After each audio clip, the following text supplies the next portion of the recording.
Okay, so hi everyone and welcome to QLITAN. For today's QLITAN, we have two special guests who will be joining us.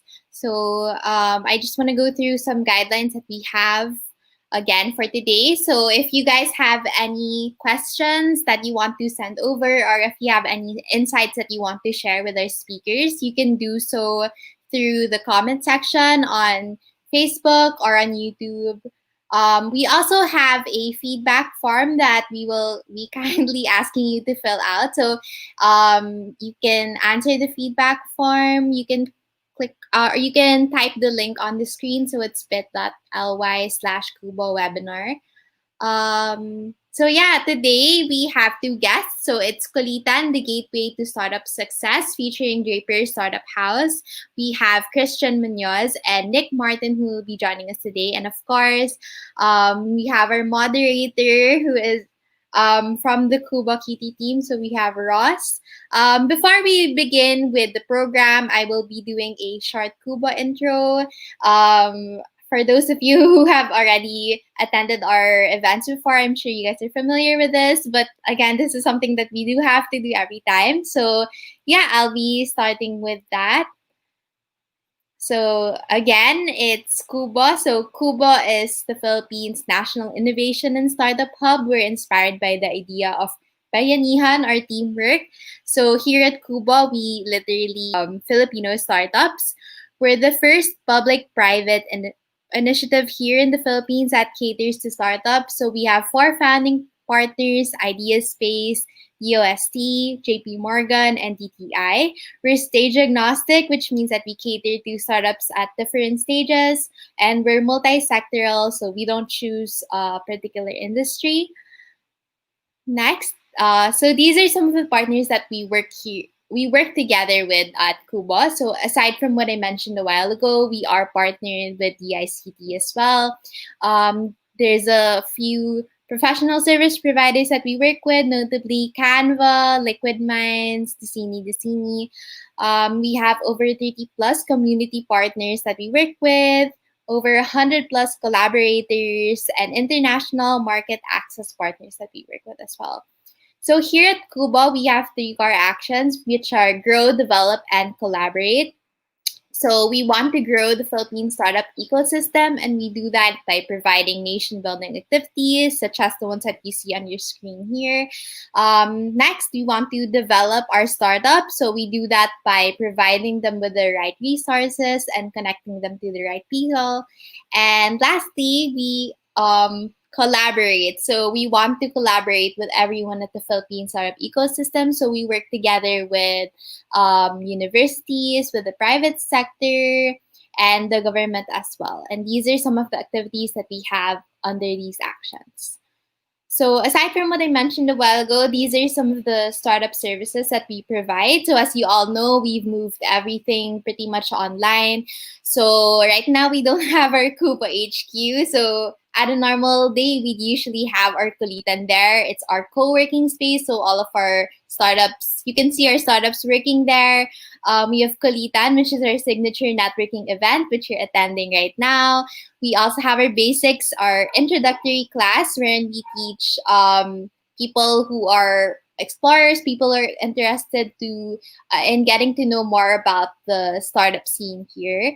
And then, of course, we have consultation, wherein we equipped our startups with expert advice and practical tips through our mentors.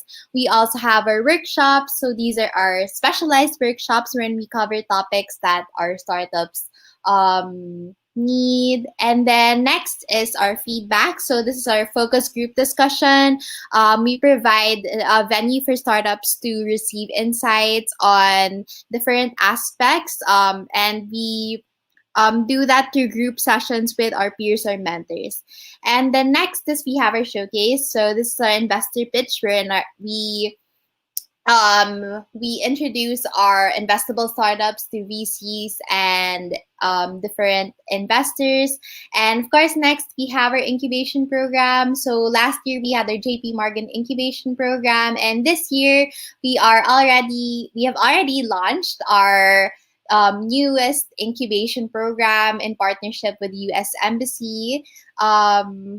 So yeah, these are all of our services that are all for free. So if you are a startup and you haven't yet signed up, please do sign up and be a part of our Kubo community. I also want to invite you guys to attend our basics class. So the one that we have upcoming is actually happening this Thursday, and the module is on the business model canvas for beginners. So if you want to know about what it takes to create a business model canvas, if you're interested in this, you can sign up through the link on your screen. So again, this is all online. This is a webinar. Okay. Yeah. So that's pretty much it for the Cuba intro. Again, we're Cuba, and our mission is really Filipino startups changing the world. We know that Filipino startups have the capacity to be great, and we want to be there to support and guide you. So yeah, that's it for the Cuba intro. Again, thank you everyone for attending today's Kulitan. And if you want to connect with us, you can do so through our email. So our email is hello@kubo.com.ph. You can also visit our website. It's www.kubo.com.ph. And of course, you can follow us on Facebook. It's Kubo Philippines. We post all of our events up there, so you can see our calendar events for the month for our upcoming programs. Okay, so now we will be having our welcoming remarks. So I'll be calling on Cuba's president, Mr. Butch Mealy, for the welcoming remarks. Butch? Yeah, hi everybody. I just want to say, I just got back from PGH where we inaugurated a new COVID ward, and I just wanted to say, I know we're all tired of COVID and the virus, but things are getting better, and there is light at the end of the tunnel because we're already talking about how to vaccinate people and how we roll out that program sometime next year. So just bear with this and keep going and keep working, keep active, because things will get better by the end of this year and certainly in 2021. So I'm really glad we're doing Kulitan on a regular basis, and I want to thank you all for being here. I want to thank Draper House for doing this, and I hope you have a great evening tonight, and please stay safe. Okay, so thank you so much, Butch, for that warm welcome. So again, let me just stress that. Okay, yeah. Again, welcome everyone to Kulitan, the Gateway to Startup Success, featuring Draper Startup House. So yeah, we are joined today by two special guests. So for today, we really wanted to focus on how do you get from idea to investment, and share advice that can help all of you, especially those aspiring entrepreneurs to boost your odds for startup success. As what Butch said, you know, the the pandemic is happening, but we're still all pushing through. So there's still people out there and organizations out there like Draper Startup House. We're still there to help and support startups. So without further ado, I will be introducing our panel of speakers. So we have our first speaker is Christian Munoz. So he is the founder of the Philippines and LATAM lead of Draper Startup House. And so I think Christian is on the screen. So Yes. How yeah, are you, Dan? How's it Christian. going? Okay, and next is Nick Martin. So Nick is a venture partner at Draper Startup House. Nick, you wanna say hi to everyone? Hi, everyone. Thanks for Okay. having us here today. Yeah, and of course, so today's discussion will be moderated by none other than our senior program lead for the ecosystem development at Kubo. We have Rostin Falerina. Hi, Ross. Hey everyone. Okay, so I'll be turning this over to the guys so we can begin our kulitan. So thank you again, everyone. Thanks, Annie. Okay, great. So thanks everyone for joining us today. And hi to everyone in YouTube and Facebook watching us. I guess to start, maybe Christian, you can tell us more about Draper Startup House, what you guys do, and how do you support startups? Yeah, sure. So thank you for having us. It's a real pleasure, and I really admire what you guys do here at Kubo in the Philippines. Since we first got here, so I've been living in the Philippines for a little bit over 2 years, and we launched Draper Startup House Philippines earlier this year. We launched in January 2020. It was a long process, actually. It took us quite a bit of time to find the right location, to find the right partners, and really to model what we were looking for into what we wanted to launch here in the Philippines. So Draper Startup House is a global community of entrepreneurs, startups, investors, where the hospitality element is our foundation. The hospitality is our home. That's why we call it Draper Startup House. So we're backed by Tim Draper, who is a venture capitalist from Silicon Valley. He's a very influential venture capitalist and very well known across the startup scene across the world. And yeah, we launched, as I mentioned, early this year. January, February, and March was very exciting months for us. And then after that, it's been very challenging. However, we never really closed. We were open until now, and right now we're riding. I figure probably the sixth wave of different sort of flow of audience that come to our space. So we're just gonna keep pivoting. We're gonna keep reinventing ourselves and adapting the space to better serve our mission, which is to enable 1 million entrepreneurs by 2030. Nice. And for the others that don't know, it actually started with a different name, right? Right. What is it called? Yeah, so we in 2018 we were called a Tribe Theory, who everything started where Nick is sitting right now in Singapore. So that was 2018, and then at the end of last year, the team and a series of different investors, saw our mission, saw that potential that we had to empower entrepreneurship across the globe, pretty much. So that was very inspiring for him, and he decided to invest on us, and that's why today we're Draper Startup House. Nice. And you guys are still in Poblacion, right? Is that the... Yeah, so right now we're looking at our building. So that's a little bit. So on February, we actually hosted Fringe, which was arts festival. So that was a very interesting point during our opening, because that was a lot of the creatives, that was a lot of the art people from Poblacion, and that was a new side for the entrepreneurial side that maybe don't get a lot of exposure, don't get a lot of opportunities. So that was very exciting to host them during that time. Yeah, we actually went there for one of our pub crawls, so you actually gave us some booze last year.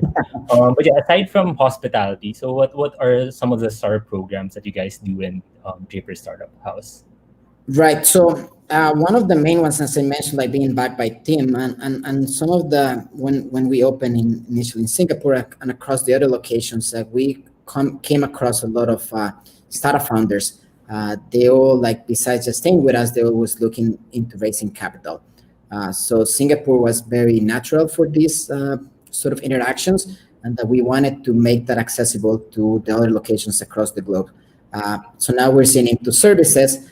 Services might vary across locations, like for instance, Estonia or in Tallinn or Chiang Mai in Thailand will have, or Lisbon will have more of maybe some visa sort of like services, more digital nomad kind of oriented services. Here in the Philippines, we're targeting different sort of services for the startups and then for the foreign entrepreneurs that will come into Manila. So we have like outsourced services where people can connect with freelancers, connect with some BPOs and like expand their businesses here, as well as, just this learning side of academy. So actually this last week, we launched a Draper University online program here in the Philippines. We have 4 people enrolled with us. One is staying with us. The other 3 are learning from home. These are all night shift courses, but overall the reception and the overall feedback has been great. This is something that the EU has launched. This is the second cohort, and it's called Fundamentals of Entrepreneurship. So if you guys want to learn more, please let us know, because this is a very exciting opportunity for here in the Philippines. And then I guess next will be what Nick will be discussing a little bit more, which is the venture side. As I mentioned, this is something that came very natural for Singapore. And that's something that since I was here in the Philippines, I always heard a lot of the startup founders talking about the lack of access to capital and also smart capital, right? Strategic partners. Nice. Yeah, so that's actually a good transition. So Nick, so it says here that your role in Draper Startup House is the venture partner. So what does that mean? So what do you do for Draper Startup House? Sure. So to add on, and thanks also for having us here today. To add on to what Christian was saying before around looking to offer services that provide value to our guests or to those that are in the ecosystem where we engage, we found that one of the more frequent sort of requests or areas that most founders were in was the stage around fundraising. At one point when we surveyed it, we found that almost 50% of people who were engaging with us were actively fundraising. So it felt important for us to then find a way to help those founders who were in those various stages of engaging with investors. We find that most startup founders have at least started the process of engagement at a local level. And it's really important if you are fundraising to know who in your ecosystem is that person who can support your business at the right stage. In some cases, it could be your family or friends, it could be an angel, it could be the more traditional VC type investors. And so for those that find those networks locally, one of the advantages or value adds that we found ourselves offering was access to the global networks, just as we were building our own global footprint. So as Christian mentioned, when we rebranded from Tribe Theory here in Singapore to Draper Startup House, Tim Draper, of said name, actually supported over 23 funds around the world.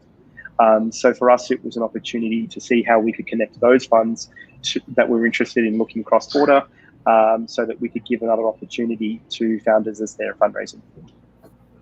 Nice. And you're also the CEO of Mission Plus, right? And how is it connected to Draper Startup House? There's a small step in the middle. So after I was in my own startup journey, I made a lot of mistakes, like we all do. I was lucky enough to sell the company, and I was invited to work in a VC. So for a few years, I was on the other side, and I found that like a great way to learn, and also help founders through to investment. I think I met about 1,500 founders in just over 2 years. And during that period, my founder at the VC said, "Look, it's time for you to start your own company. You're the type of person I think you should get back out there." So as I was helping him with investment, Mission Plus evolved. For me, it was initially a day one business around helping founders with technology goals. So I had a lot of, at that stage, access to and connections built with those who could build technology. And I was just making sure that those people could meet the certain companies or founders that were that had the gaps. And that's what Mission Plus did and where it started. Around that time, the Draper Startup House, who we'd invested into along with Tim Draper, reached out to me. So Vikram, our founder in Singapore, said, look, we actually have some needs here that could tap onto your skill sets in terms of helping founders. And so I was really inspired by everything that Vikram and the Tribe Theory Draper team were doing. So that's when I crossed over. So right now the VC is like an old story. I've kind of had to let that go. But I work with Draper as a venture partner, and I build my own business as well. And for all of us, we try to find ways to engage all of our various dreams and aspirations. Nice. And you've mentioned that you've like talked to over 1,000 founders already. You know? So I guess we can go to like the main discussion point. So what would you say are like some of the main traits that you've seen? I guess this is for both Christian and Nick. No? What are some of the traits that you've seen in founders that have successfully raised? Like what makes good founders like raise money from investors? I think it's actually, there's a few things that I've noticed in terms of successful founders that maybe don't get written about in the Medium articles, that don't get written about in the entrepreneur.com magazine when we go Google searching and we're like reading online. One thing I think that I find, it's more about personality and attributes that I was seeing time and time again. I think one of them is a learning mindset. So startups are by nature an experiment. In some cases, we're doing something that hasn't been done before. We're trying to find a new market or a new angle on an existing product. And so there has to be some curiosity. There has to be some openness to learning. And that should never stop. I think it should be ongoing. So those that are curious and learning, I think, is one element. But it doesn't stop there. I think the additional points that I saw that were correlated was someone who mixes that learning with doing. So entrepreneurship is not about thinking. You can't build a business by thinking. You've got to build a business by doing. So where a lot of people go into the cycles of doing, maybe make the same mistakes over and over again, the correlation back to learning is that you're stopping and you're thinking. And the last part that I think is important is you're reflecting. So those that are actually getting feedback from their customers, from their team, that are getting feedback even from themselves, like they're stopping and saying what worked, what didn't, thinking about their blind spots. That's where I think all of these attribute-like elements I saw in some founders, when pieced together, it's a bit of a jigsaw. So maybe, you know, like some of us have certain parts and don't have it all together. But I think when pulled together, is certainly the type of founder that I've seen that finds a way as they're building their business. How about you, Christian? Yeah, so yeah, that's great insights. So I agree with what Nick said. I think for me, being a founder in different ventures during the last 10 years, one thing that I feel like I've seen with the partners or other startup founders is like the passion, right? Like being obsessed about something. And that kind of correlates what Nick was saying about the learning process.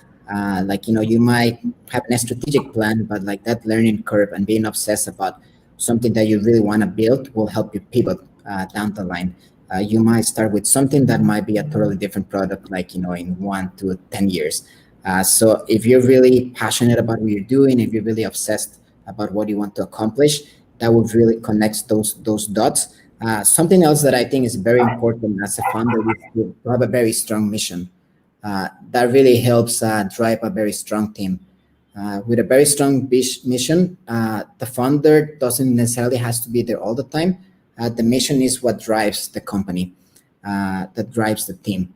So that to me is something that is fundamental to any startup to be successful. And then some other element that I feel that ironically, as my journey as a founder, I was really bad. And now I'm happy that Nick is here to help us with is the access to capital. I never raised enough money or never really raised money before. I was always, doubling down of our money, and that really didn't scale as much as I could have done in the past. And that's something that I feel like, I learned through the process. So the right capital, the right access to strategic partners is something that I feel like it's also very important to startups and founders to really be successful. And you mentioned right capital and right access to founders. So like, as a startup founder, they would probably ask like, how do I access those people? Like, usually, what do you tell these founders? I think that it's a very nervous outreach the first time when you're needing to speak to someone about money. And if you've never done it before, it can be quite a stressful exercise. I think the ways in which you should overcome it, a lot of it correlates back to what we were just talking about having the passion. I think if I was to add on to Christian's point, passion then translates into your motivation, which is your mission and vision. But then it has to come back to a business. So it's correlating that back to what you're doing. I think given the stage that you're at, you should be thinking about what is it that I need to be doing to make that said investor excited. So if you're at the idea stage, you may have sympathy from an angel, but you should have something that you can show them that gives them confidence that the money they give you, you can return at some point in the future. As you become a little more advanced, it should be about knowing what it is that they're looking for. One thing I think that I notice a lot of founders don't do enough of is thinking about putting yourself in the shoes of the investor, but doing it 100 times. And what I mean by that is that every investor has a different thesis. They have a different thing they're looking for. It could be a different stage. It could be a different market. It could be a different product, set of industry. It could be a different subset of an industry, right? It could be a different business model. Like some are VC because they're throwing jet fuel because they want you to go for the moon. You know, some are saying to you, well, I don't believe in the moonshots, but I'm happy if you build a business that returns me my money and gets you on your way. But teasing out and understanding the thesis of the person that you're talking to, or before you speak to them, allows you to gauge whether that's the right conversation for you to be having. And think of it almost like if you've gone for a job. I mean, you would do some research on the company. You'd work out whether you want to, work for them. It's the same, but in this case, they're actually probably giving you more than a job. They're giving you sometimes a longer term commitment of capital. And there's an expectation that you do everything you can to return it. Yeah, and I think I guess that's also what I've noticed with some startup founders. So you actually need to do some research with who you're talking to. Look at their portfolio, what startups they like to invest in, what industries. And it's not the same deck that you should present to all investors. So you might have to tweak a few things just so that you can really talk to your target market properly. Absolutely. Something real quick that I wanted to add to that point, it was also that I wanted to link the capital to also being patient, right? As you were saying, you have to knock into a lot of doors. You have to send your deck. You have to talk to a lot of people. So this could take years. I mean, to me, it took me a long time to be in the different stages that I wanted to find the right investors or to connect with the strategic partners that we wanted to connect with. And this takes time. It takes patience, and it takes hard work. So that's another good element that every founder will need to have to be successful. Definitely. So maybe you can share with us how you actually got funding from Tim Draper for Tribe Theory. How did that start? How did you even talk to him or reach out to him? Yeah, so the story for that, out of the Draper ecosystem, there's one very important element, which is Draper University. So there were two graduates. One of them was actually running the Hero City elements and some VR arcades inside the Hero City co-working space. And then another graduate, they were traveling across Southeast Asia, and they came across Tribe Theory in Singapore. They really loved the concept. They really see the passion of the people behind it. They really saw the connections that were happening at Tribe Theory. And that's something that Draper University and the whole Draper ecosystem wanted to accomplish. So Draper ecosystem goes from him being the 23 associates that Nick mentioned, going back all the way to the 18-year-old backpacker / digital nomad / an evolution of who's our new audience. It was initially that backpacker, a new digital nomad, I believe now that kind of have evolved into a sort of different form. I don't have the exact word for that, but like I guess it's like the new digital Marco Polo that is like looking into new ventures, like good new adventures, like new businesses around the world. So they understood, like we were at that core of that foundation of the exploration, and then you will be able to connect all the rest of the dots from the Draper ecosystem, from Boost BC and Accelerator in Silicon Valley, from their co-working space, from Draper University, from all of the venture partners that Tim has across the world. So that was like one of the main drivers, and that what makes this a very global, like very interesting ecosystem, as acting as agnostic embassies, decentralized embassies of everything that Tim Draper represents for, like just being efficient, being decentralized, agnostic, non-governance. Those kind of elements are the things that we want to slowly adapt into each of our locations. This one happened like in 1 year, but like we're definitely adding some of those elements to each of our locations.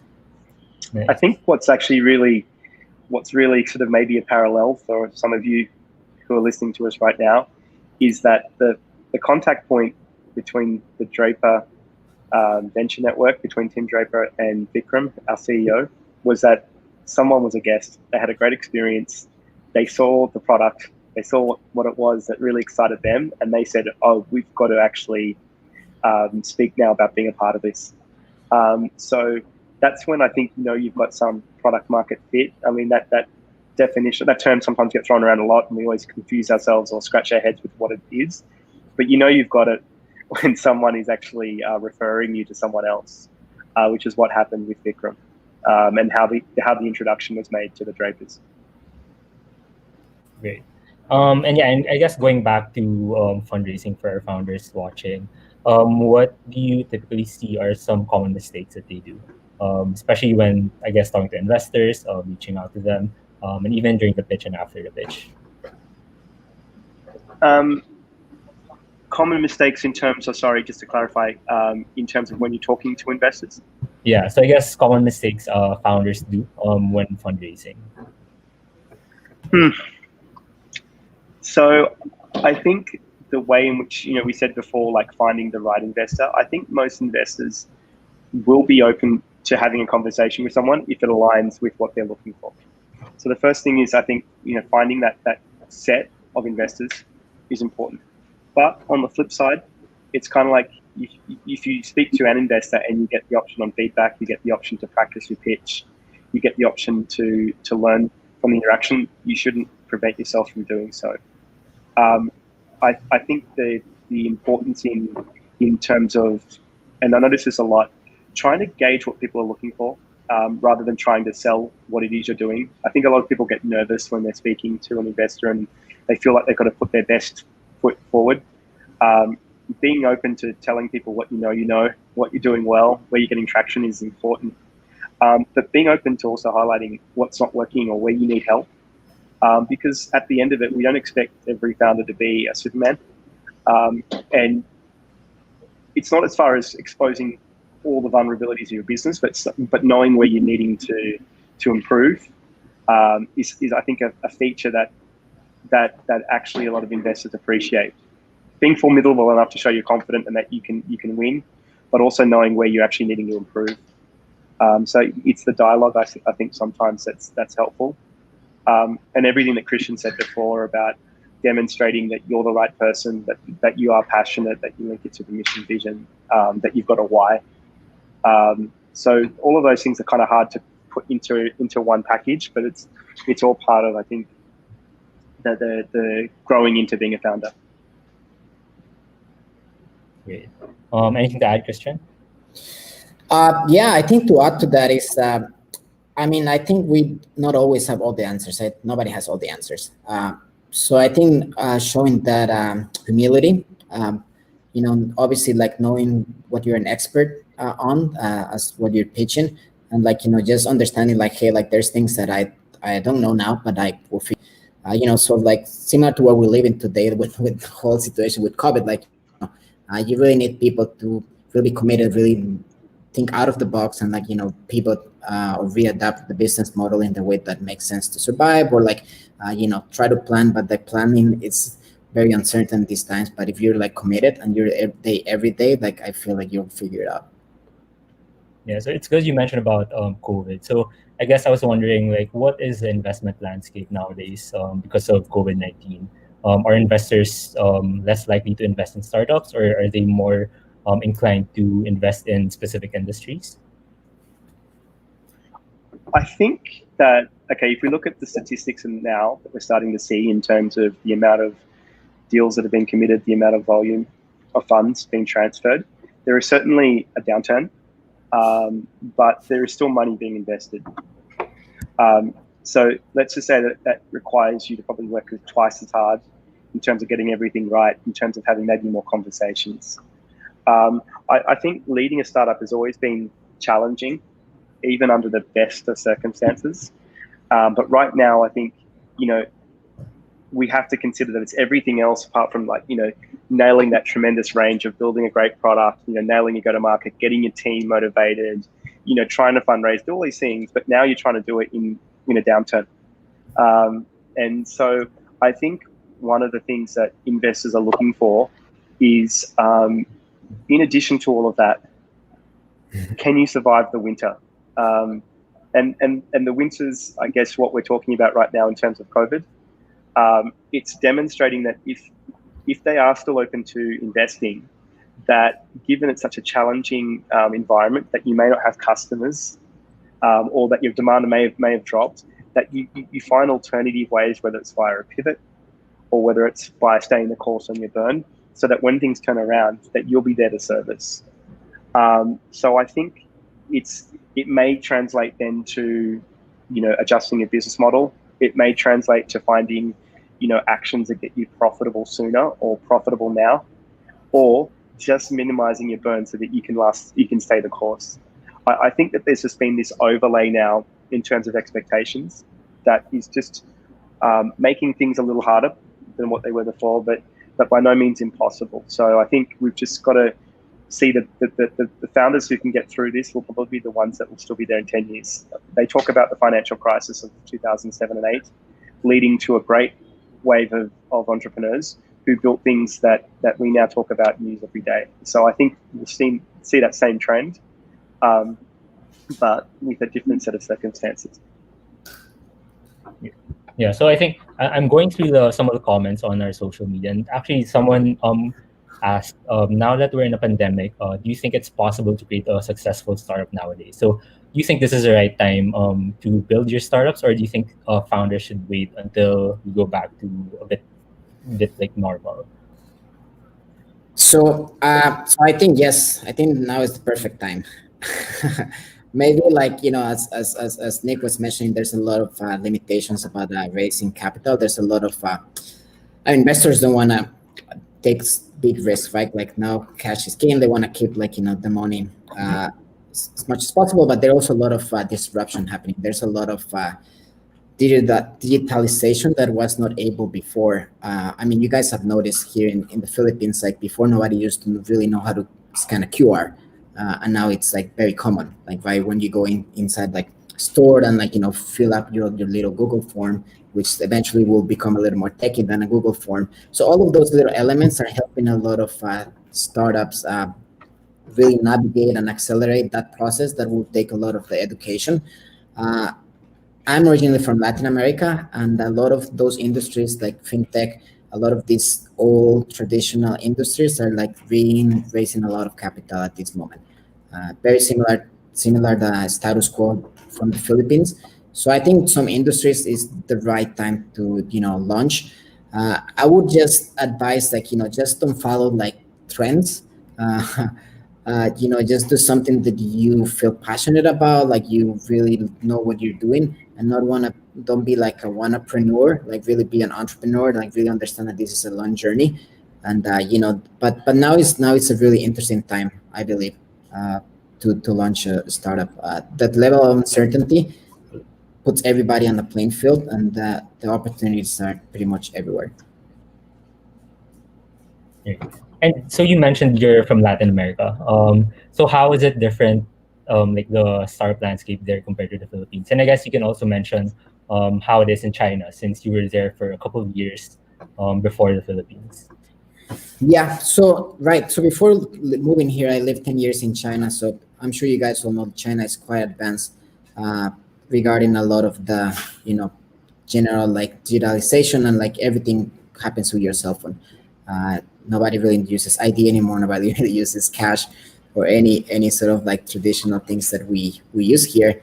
So it was kind of like moving back. It was kind of like moving back in time. So obviously China is very advanced on that level. Latin America is very similar to what we're experiencing in the Philippines over the last 2 years, or similar to overall Southeast Asia. Uh, the only difference is like, there's a little bit of a fragmentation from the location. Maybe not as like the islands, or not about the distances, but a lot of the natural components that make a little bit more fragmented. But the culture is very similar across Latin America, which I believe is a difference from Southeast Asia. Southeast Asia has a very different fragmented culture as well. So to launch something here in the Philippines that will scale in Southeast Asia is a little bit harder than to scale in Latin America. Latin America, I think the major like difference would be on the language from Brazil, like Portuguese, to the rest of the countries.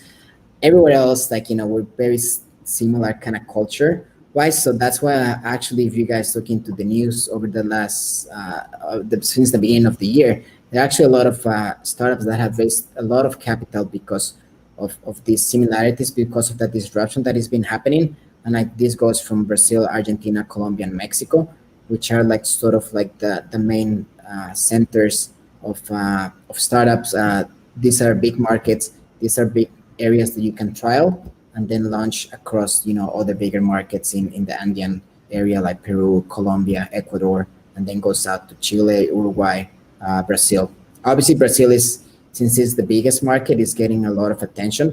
But Argentina, being sort of like the connection between Brazil and sort of like the gateway to the rest of the countries in South America, is been getting a lot of interesting attention as well. Yeah, and I guess that's a challenge here in Southeast Asia. If you're trying to expand to different countries, it's a lot of different cultures, a lot of different languages. So, like for example, I'm a startup here in the Philippines. Like, what would be your tips for me if I'm looking to expand to other countries in Southeast Asia? Since usually, if I'm an investor, I would want to see a startup expand outside the Philippines, right, and not just stay in the same country. So, what should I look into? What should I like? How should I prepare before expanding to other countries? I was distracted by the puppy dog. I didn't hear the full question. I know it is That's awesome awesome. for her to play. Sorry, Ross. Can you just ask the question again so I Sorry. make sure I answer But yeah, it correctly? I guess the question is for a founder in the Philippines, like what would be some of your tips for them to be able to expand to different countries in Southeast Asia? So a lot of the investors that I talk to want our Philippine startups to look outside the country, right, and not just stay in the Philippines. But since there's a lot of different cultures, a lot of different languages, it's a bit challenging. So like, what would be some of your tips for these founders to look outside? I think I'll answer the question from just a personal experience. When I was a founder of a fintech here in Singapore, we had one investor who was looking for us, who was looking to participate in the next round. And they said, "Oh, we'll only invest if you've opened or have the line of sight on the next market, because Singapore's quite small. We only got 5 million people here." And it was obviously our goal to just launch in Singapore and then move to an adjacent market where there was more population, more size. The thing was that I think as much as it was necessary for us to do that, it was also too early. We still hadn't got the technology into the market. We still hadn't sold enough of the product to the customers. We hadn't got enough feedback so that we felt like we'd scaled sufficiently to then move to the next market. So I think the plans should always be there about sizing, about opportunity, about finding the foundations so that you can move quickly. But I think the timing is important. So a lot of founders talk to us, and I think they're doing the right thing about looking at their macro landscapes, about where the product's going to work most suitably, where it's going to have the right impact. Having that option on running small tests and experiments, because you may not know whether it's going to be Thailand or Vietnam or which market, could be receptive, because as Christian said, it's different culture, different language, it's different behavior, consumer trends and habits. But I think it's a difficult activity to do one thing well and do it repeatedly well before you move to the next. Great. Anything to add, Christian? No, I mean, I was just thinking that, I mean, I don't know how crazy it is, but like, I wonder like how many Filipinos founders have launched in Latin America. I mean, it's very similar. Like, it reminds me a lot of Mexico. First time when I came here to Manila. So, I mean, it might be quite interesting. I know there's a lot of Filipinos based in the US, and like, you know, Mexico could be like a very natural market for them to transition. Culture is similar to the Philippines. There's might be some interesting things to launch down there, like for startups like Kumu as well. Like, they have a lot of interesting potentials in the live streaming, the gamification, the tokenization, and content creation that they're doing, as well as other, like, you know, the fintech companies that are doing very interesting things here. That Latin America is almost at the same stage, or maybe even behind. And can Draper Startup House help them look into those markets? Well, that was our plan this year. Our plan was to launch some locations in Latin America. Obviously, like right now, we're readapting that process. As you guys know, Latin America is one of the areas that is been hitting last from this whole pandemic. So it might take a little bit longer to recover. However, as I mentioned, like, there's a lot of very interesting opportunities. There's a lot of industries that are being disrupted. The whole e-commerce, the whole fintech, the whole people getting more used to more digital transactions is something that is being forced because of the pandemic. So there's going to be a lot of interesting opportunities to scale in that market. Great. So yes, very soon we'll connect some dots and we'll let you guys know how we make it happen. Nice. And I guess for the startups watching, so for those asking like how they can reach out to you guys, what's the best way to get to talk to you guys or reach out to Draper Startup House? Yeah, so our location here is in Poblacion. It's in 5048 P. Burgos Street. And then social media, pretty much all of our handles is DSH Manila, Facebook, Instagram, Twitter. We actually today just launched or readapt a group that we had before. Well, one of our community builders, Christopher, had before, which we rebranded, and it's called 1 Million Entrepreneurs. Which basically what we did is adapt a little bit of our mission and bring more of an identity to the Philippines. So if you guys also want to join that group, if you're a startup founder or a business owner, like, feel free to join. The idea is to talk about more of the opportunities, talk about the challenges, and how do we elevate the startup ecosystem here in the Philippines, and, you know, be very engaging, very interactive. So I'm excited that we launched this, rebranded today, and looking forward for more people to join. Sure, for sure. I think a lot of the people are interested in finding out how they can reach out to you guys and potentially get connected to your investors. So I guess in relation to that, can you share any like good case studies with startups that you were able to connect to the investors in the Draper network, or basically like some of the startups that you're able to help scale up? Are there anyone from the Philippines? Are you bringing up something right now, Christian? I see you clicking at your computer. No, I was just checking something, but yeah, I mean, like, Nick, I think, you know, like, there's I think there's around 10 startups that have already been listed in or approved inside our system. Yes. They vary from some fintech, some logistics, some healthcare startups, but yes, I'll let Nick brief you more. No, so I mean, in terms of everyone having the option towards getting their information on our platform. If I can actually add it into the chat, I will. Otherwise, it's ventures.draperstartuphouse.com. It's a sign-up process. It takes about 5 to 10 minutes at any stage, at any cycle. For any type of business, our goal is to look at the information. We check to make sure that it meets, you know, minimum requirements for a startup, that you're actually presenting adequate information for it to be put in front of an investor. And if not, we generally ask for that to be updated. And thereafter, we look towards ensuring that it can get in front of some investors in our community. We can't make promises that it's going to lead to direct conversations, but we do have that option to syndicate. For those that are building their own connections, we encourage you to do so. You shouldn't rely on us as your primary channel, but we do as for connecting the service, charge the startups, and it's explained on the platform. It's usually between about 3 to 5% of the raise, and that's just to cover the costs of us running this service.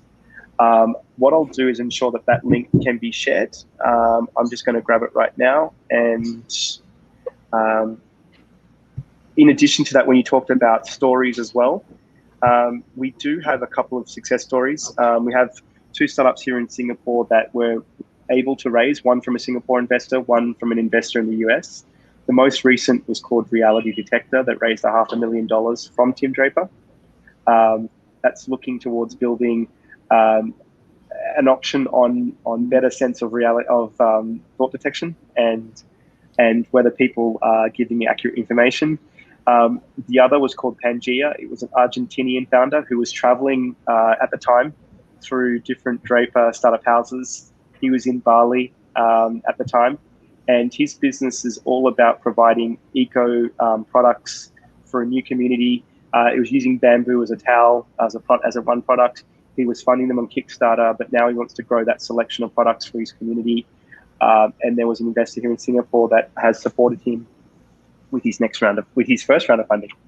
I'm just going to put in this ventures link whilst I'm talking.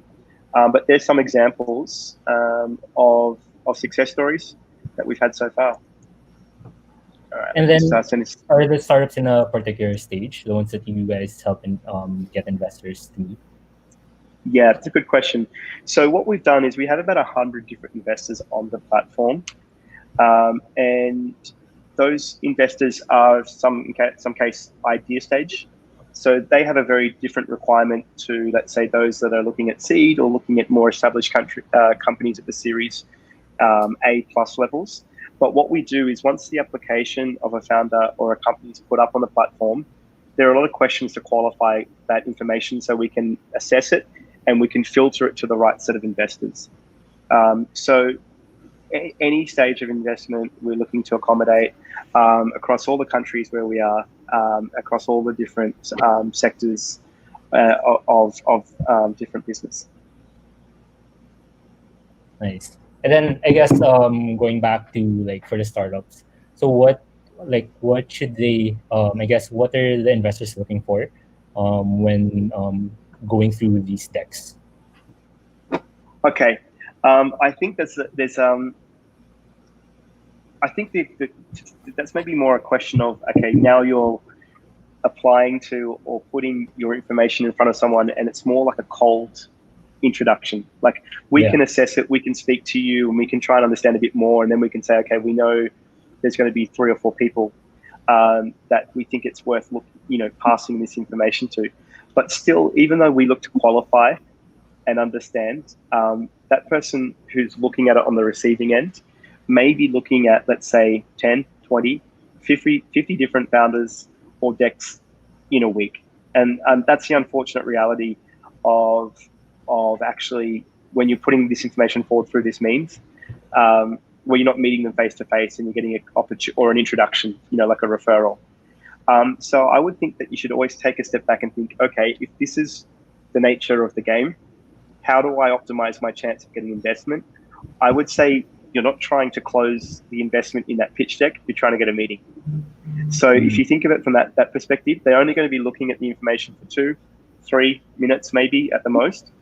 But when they're looking at that pitch deck, they're saying, okay, do I want to call this person and say, let's get on a call? So putting in enough information so that you demonstrate that you're the right person, that you're playing in the right area, that you found a solution that gets that's going to develop traction that can build into a business is essential. But not putting too much information that they're that they're somewhat confused, or giving them maybe red flags or questions that you could otherwise answer in a call. So I think the goal is try to get a meeting. And would you say the team is the most important thing, or should the investors see the traction of the company? Like, what should they, I guess, prioritize for this one? Okay. I would say that it can vary. So I'm not meaning to sound like the politician who can't answer the question, but I will try to clarify that. I think at the idea or the early stage, if I was to be speaking to an investor and I said, I've got this great idea, the time is now, and I'm the person to do it. I said three things there, right? Idea, timing, and person. For an early stage founder, most of them are looking at founder because there's so much that you have not done. There's so much that you still need to prove, so much that you need to demonstrate, that they're looking at you as that person who can do all of that. I think as you start maturing, your business starts growing, you've got some traction. So let's say you've already got customers, you've already got revenue. They will start looking at the team. They will start looking at your traction and your metrics that you can show them. So it can evolve depending on the stage of the company that you're in, and that can dictate, I think, the preference of the investor. So for a lot of you now on the call today who are still starting out, it's your actions, it's your ability to learn, it's your ability to break through and get that product into the hands of the customer, get the feedback, demonstrate revenue. That's a sign of you. But certainly as it goes on, you need to bring people in. It's going to be a team game. At that point, investors will be looking for that plus the metrics you can show. Awesome, great. Let me try to go through some of the questions from the comment section. So there's one from Luigi. So last question for Christian and Nick. Since Draper Startup House does hospitality and some programs that require face-to-face interaction, how has it impacted your business? Right. So obviously we have pivoted quite a bit into online. So as I mentioned earlier, like we never fully closed, right? We were like in Manila, we were always open. So obviously we comply with everything related to the local guidelines related to the COVID situation. So we did have like some flow of people coming over. There's some funders that are working with us. There's as I mentioned, a couple of people that are staying for the Draper University program. So they are still like on our end, that face-to-face interaction, obviously keeping the distancing, wearing the masks and all what is required. But there is obviously like the flow has definitely went down quite a bit. Our occupancy rates from a hospitality perspective are very low. But obviously we're like, reinventing our model, like adding better services and new services to more startup funders, to more people in the community. Actually, since we launched Manila, I was always like very local oriented. I didn't want it to bring up a concept sort of like it as hotels, even like from the art perspective, or like I wanted to really include the local creatives. I really wanted to target the local community to come and build us together with us. So that's been good because right now it's been quite dependent on domestic travelers. I believe this will be the trend until potentially next year. About September, October, we might start seeing more foreign travelers coming in. I believe later this month, there's might be a little bit more of the people from Cebu or other locations actually traveling back to Metro Manila. So I'm looking forward to that because I think we will add a lot of value from the hospitality perspective, but all the other bunch of services that we provide as for funders and the education ventures, and even more add-ons of services that we keep adding every week.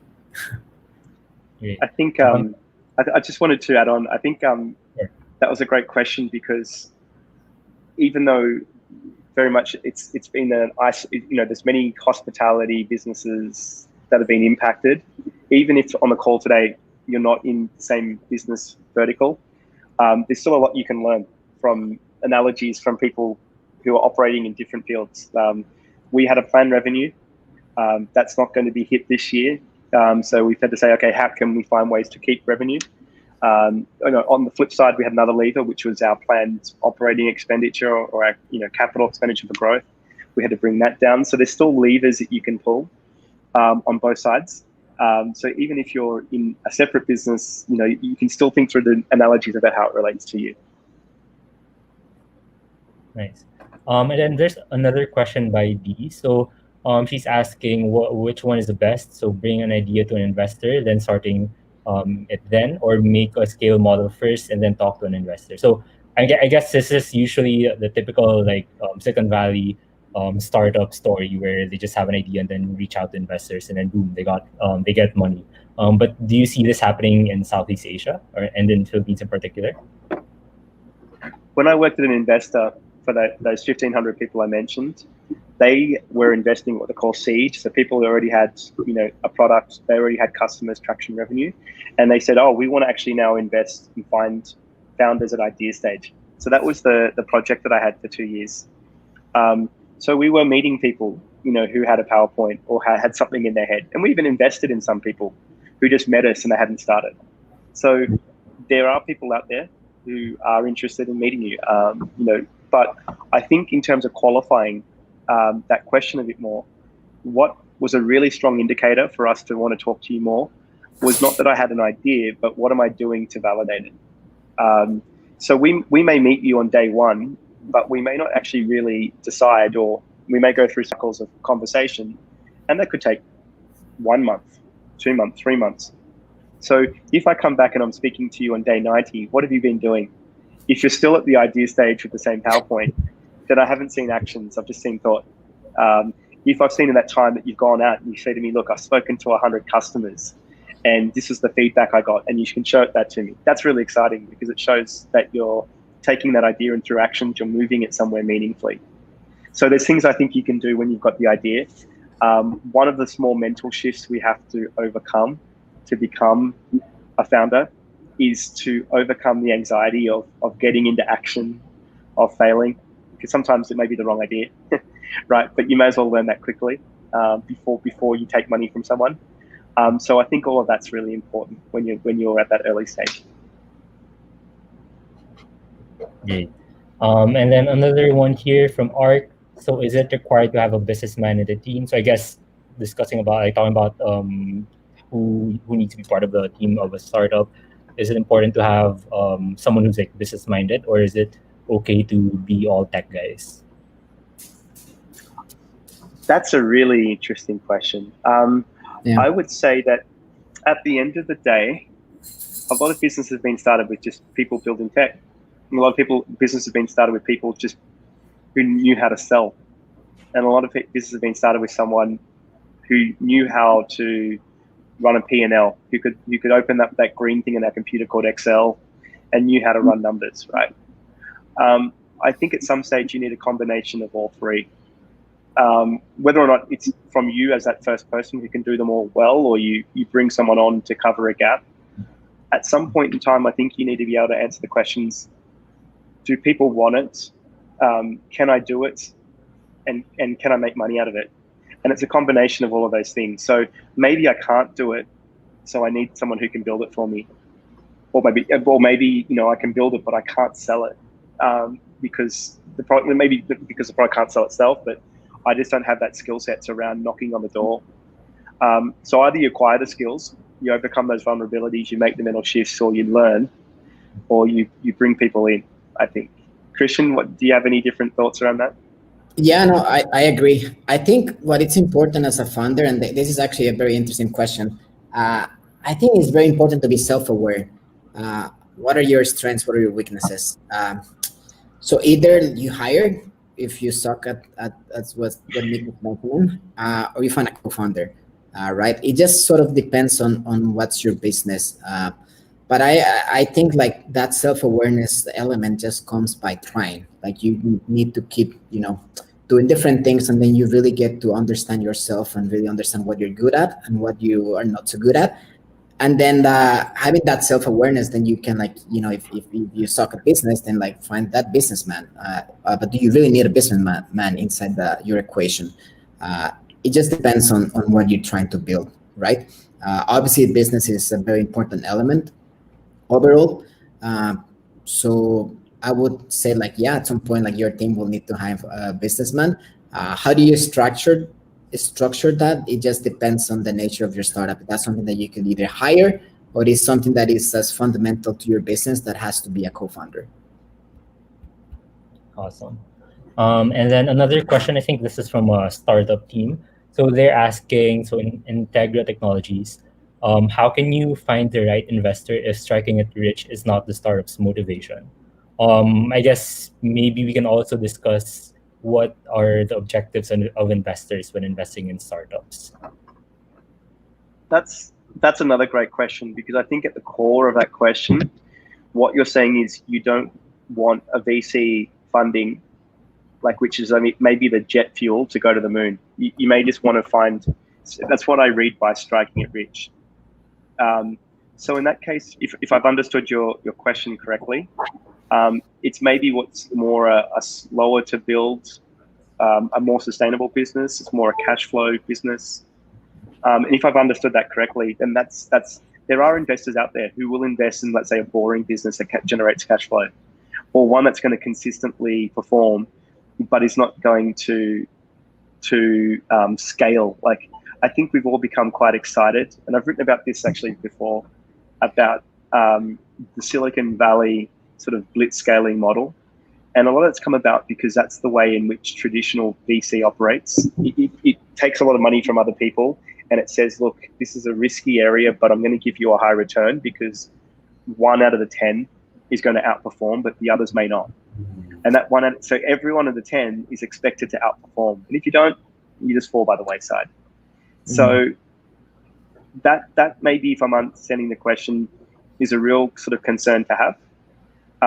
I think, then you look for the investor that aligns to your sentiments, which is, we can do this another way. A lot of companies have gone out there and they've bootstrapped, and they said, look, we're not going to go after that type of business. I mean, you hear about Basecamp, like they do the software that, allows for productivity, and, like the Asanas.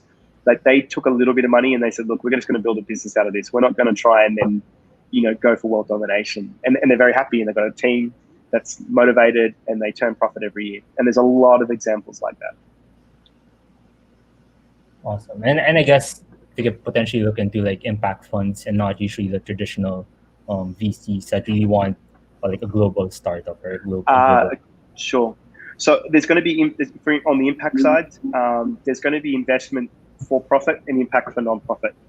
A lot of impact investors now that we're seeing are saying, well, you can build an impact business and make money. And if that's the case, then we'll invest in it because it's a business. If not, it's a grant.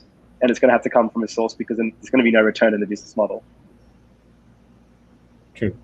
And then I guess last 2 questions for us. So one from Patch Lumbag. So what advice can you give entrepreneurs who are entering the COVID era? So what can we do to maximize or make the most out of this situation?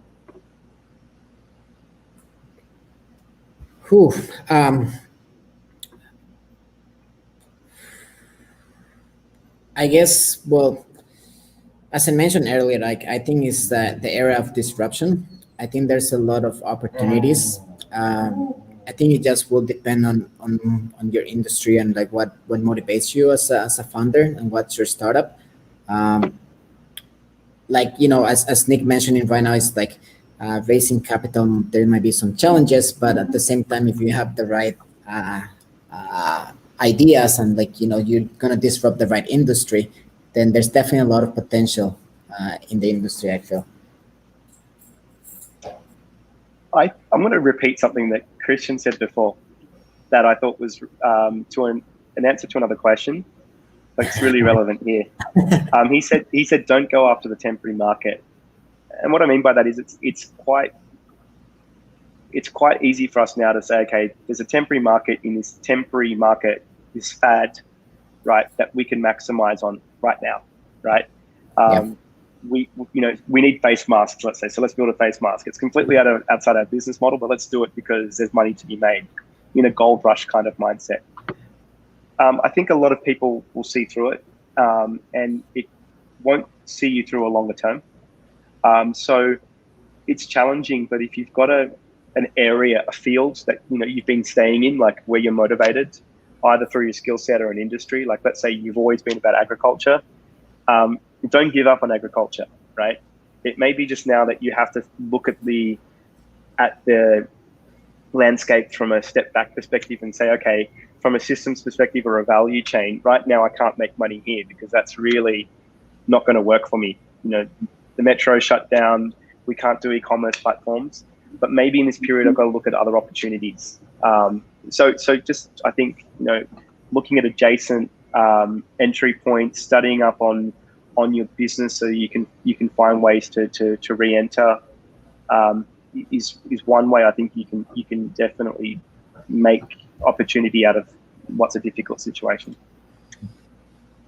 Yeah, I agree with that. I think a lot of people just following trends per se will just sort of like dump the market and like don't add enough value. And we've seen it like already. Everybody just jumping onto trends and like doing the whole sort of like deliveries, and like there are very like some players that are really good at it, and the rest is just jumping on it and not really adding any extra value. So yeah, that's very important.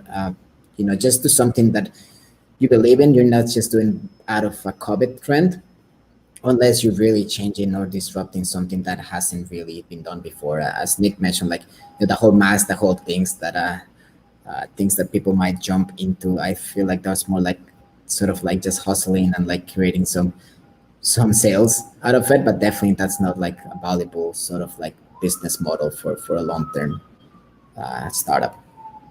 Great. Thanks for the insight. And I guess the last question before we wrap up. So do we need to be, for Patch, he's asking if do we need to be a member of Draper Startup House to get into the programs or to access some of your programs? So I don't know, so Patch, which program do you refer to, but not really. I mean, if you guys want to upload your deck for the Ventures Syndicate, we showed earlier the link. If you guys wanted to just be part of every other initiatives that we do in Manila, you just have to contact us through our social media sites, or like come over to our location, and like, you know, just we'll be happy to accommodate whatever needs you guys have. So no, you don't need to be a member. You just have to come through our location or contact us through our emails or social media. Awesome. So I guess we're almost done. But probably maybe you guys can share with us if you guys have anything to plug with regards to Draper Startup House or even Mission Plus that you want to tell our viewers. So I guess like something that is very powerful to me, and that it's been inspiring during this COVID situation, it's been the whole learning curve, right? We launched a business model that was built on a different status quo. Then the pandemic happened, and there's a lot of challenges that had come thrown across to our faces, but at the same time, the same amount of opportunities. So the rest of the startup funders that are out there like launched something that was very built to be set up on a model that was pre-COVID. I'll just recommend to, you know, keep working on it, keep understanding your audience, build a strong community, listen to them, engage with them, see the feedback, and adapt your model to survive COVID. And like, who knows, like maybe you might even like create a better product, which honestly I think is what's happening for us. We're accelerating a lot of the services, a lot of the products that we wanted to start incorporating on our business model that might happen like maybe 2 years from now, might happen in November, December. So yeah, I'm very optimistic about the future. I think I want to look back as we look back. I don't know if you guys remember, like when people ask where were you in September 11th. I want us to look back at this situation and like see like, hey, what you did when COVID happened, like 10 years from now, 20 years from now. And we all kind of have like a interesting story, positive story, and not just like staying at home, like watching whatever was popular on Netflix. Not that there's anything wrong with that, but I feel like we can build something more interesting than that. So yeah, I think that'll be like an interesting positive note that I want to leave to the rest of our audience and what I discuss with our team members locally here in the Philippines. Great. Thanks. Thanks, Roshan. How about you, Nick? Any last words for viewers? No, I think this has been a really enjoyable set of questions from everyone from your community. So I'd like to thank everyone for keeping us on our toes, and we hope we offered you some insights that you found of interest. And Ross, also thanks for coordinating this. Obviously, we've been really excited to have the opportunity to be there in Manila, and obviously Christian's first year, it's hopefully going to get better as time takes us further and we move on through this COVID window. But for today, I really have to say thanks a lot for having us. Thanks, everyone. And thanks also for watching our discussion for today. So I'll pass this on to Danny to close down the session. Thanks, Christian and Nick. Thank you, Ross. Okay. Thank you, guys. Thank you so much for that very insightful panel discussion. So before we close, so we'll just take it's tradition here at Cuba to take a cutie photo. So that's something that we'll be doing now. So instead of counting 1, 2, 3, we do 1, 1, 2, 3 cheese. We do 1, 2, 3 cuties, and we do a cute pose is what we call it. So yeah, I'll just be asking you guys if we can do that. So I think Carla, yeah, I think Carla will be taking our photo. So okay, if you guys are ready, so we'll just do Cheese the on cheese. yeah, you can do any pose you want. Okay. Okay, so I'll do the countdown. So 1, 2, 3. Cutie. Okay, I think we're good. So Thanks, Danny. All right, Thank guys. Thank you so much. Hey, looking forward for Philippine Startup Week. It's gonna be awesome. yeah, thanks for mentioning that. Yeah, actually, it's coming up soon. So thank you again to our panel of speakers. Thank you to Christian and Nick for joining us tonight. Again, guys, if you want to keep in touch with the Draper Startup House team, you can visit their website. I think we've plugged that in on the comment section as well as on your screens. You can see it. And you can also visit the site that they shared a while ago, so ventures.draperstartuphouse.com. Thank you everyone for joining us today. I also want to remind you to please answer our feedback form. So if you fill out our feedback form, there is a chance that you'll win a small gift from the Kuwa team. So you can type in the website on your screen, or you can scan the QR code. So we just want to hear about what you thought about this talk and what you want to hear from us next. And yeah, that's pretty much it. If you want to connect with us at the Cuba team, again, you can email us at hello@cuba.com.ph. You can visit our website. It's www.cuba.com.ph. And you can also follow us on Facebook. It's Cuba Philippines. We post all of our events there. I hope that we get to see you again in our upcoming events. So we do have our basics this week as well. And also look out for Philippine Startup Week, which will be happening on November. Yeah, that's it. Thank you again, everyone, and I hope you enjoy the rest of your evening. Thank you. Bye-bye. Thank you. Bye, everyone.